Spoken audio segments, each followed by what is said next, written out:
నేనెవరనేది నా పేరులోనే ఉంది. నిషా ఎక్కించే విషాన్ని. సరిగ్గా 3 నెలల క్రితం ఏబీసీ కంపెనీలో పనిచేస్తున్న మా అక్క అనామిక నీ దగ్గరకు న్యాయం కోసం వచ్చింది. మాటిచ్చి తప్ప గుర్తుందా? ఎరా గుర్తొచ్చిందా? గుర్తొచ్చింది. నేను చేసిన తప్పును సరిదిద్దుకోవటానికి ఒక్క అవకాశం ప్లీజ్. ఒకసారి మా అక్క మిమ్మల్ని నమ్మి మోసపోయింది. మా అక్కలా మోసపోను.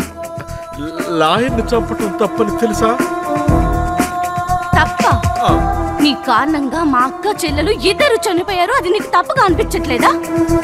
అవన్నీ నీకు ఇప్పుడు గుర్తొస్తున్నాయా? నీ ప్రాణం మీదకి వచ్చేసరికి నువ్వు లాయర్ అని ఇప్పుడు గుర్తొచ్చిందా? అదే మాకైతే న్యాయం లేవా?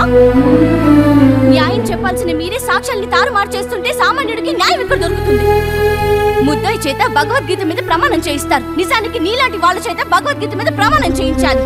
ఏ మతం వారైనా వారి సిద్ధాంతాల కన్నా మీరిచ్చే తీర్పుకే విలువిస్తారు. అలాంటి మీరు కళ్ళారా చూసిన ఆధారాల్ని వదిలేసి నిర్దోషుల్ని దోషుల్ని చేస్తున్నారు. అలాంటి లా అండ్ ఆర్డర్ ని పాటించే మీలాంటి వాళ్ళని క్షమించకూడదురా.